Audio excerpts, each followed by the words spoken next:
warahmatullahi wabarakatuh. A'udzu billahi minasyaitonir rajim. Bismillahirrahmanirrahim. Alhamdulillahilladzi an'ama 'alaina bi ni'matis shihah wal 'afiyah wa aujaba 'alaina bil ibadah wa nahana 'anil fahisyah. Wassalatu wassalamu ala Rasulillah wa ala alihi wa ashabihi wa man tabi'a sunnatah amma ba'da. Kepada Bapak Sigit Triutomo MPDI selaku dosen pembimbing mata kuliah akhlak tasawuf yang saya hormati dan yang saya muliakan, dan tak lupa kepada pemirsa dimanapun berada. Perkenalkan, nama saya Amalia Nurusifa dari Prodi Pendidikan Agama Islam semester 3 Institut Islam Nahdlatul Ulama Temanggung. Dalam video kali ini saya akan memberikan sedikit hipnomotivasi guna memenuhi tugas ujian tengah semester mata kuliah akhlak tasawuf dengan tema manajemen hati sebagai inti pendidikan akhlak. Manajemen hati sebagai inti pendidikan akhlak.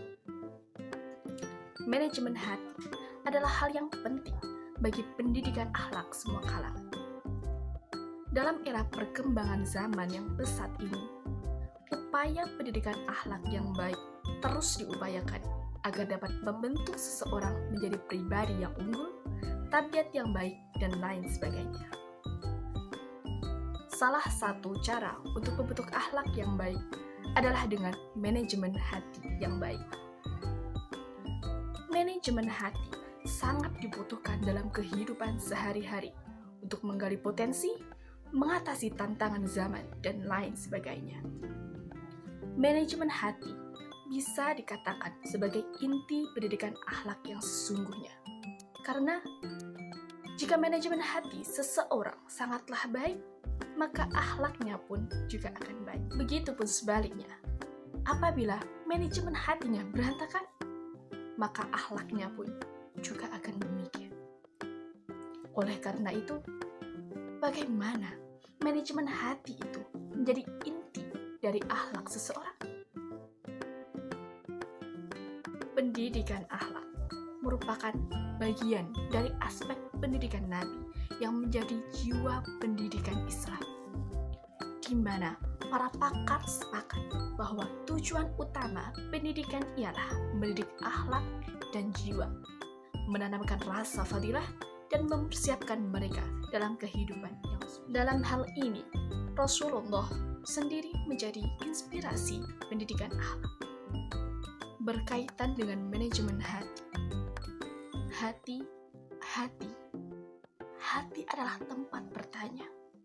Rasulullah Shallallahu Alaihi Wasallam pernah berkata, mintalah fatwa pada hati. Hati juga merupakan cermin. Apa yang dilakukan manusia terus-menerus akan berpengaruh dan berbekas pada hati. Hal-hal yang terpuji akan membuat mengkilap dan cenderung.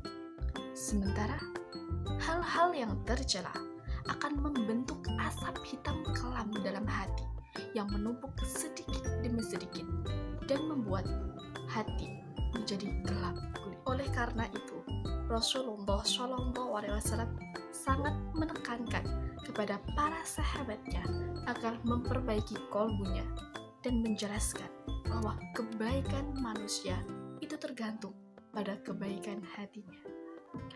Dalam hal manajemen hati, manusia dilatih untuk mengikat diri dengan teguh kepada peraturan dan mempertahankan integritas kegiatan sehari-hari, kebiasaan, kehormatan, dan harga diri amat terkait dengan kejujuran.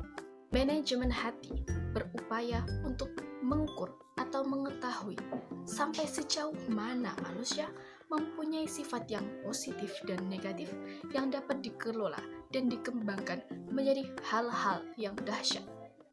Hal-hal yang dahsyat luar biasa bagi kemajuan. Maka dari itu, marilah kita sebagai muslim yang baik, sebagai pemuda yang baik, kita senantiasa memanage hati kita, memanage kolbu kita agar senantiasa bersih dari hal-hal yang tercela, dari hal-hal yang selalu dibenci oleh Allah Subhanahu wa Ta'ala. Banyak sekali cara yang dapat kita lakukan untuk menjaga hati agar senantiasa baik sehingga bisa menghasilkan akhlak yang baik.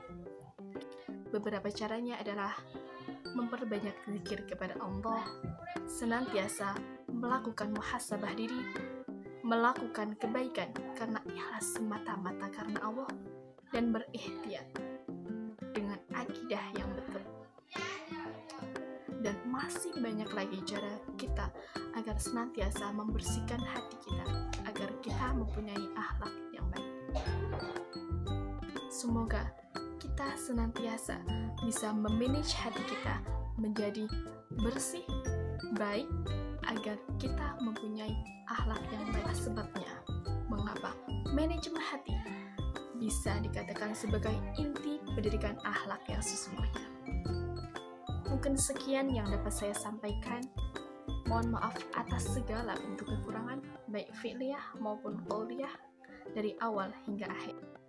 Saya Ihri, wallahul muwaffiq ila aqwamit thoriq. Assalamualaikum warahmatullahi wabarakatuh.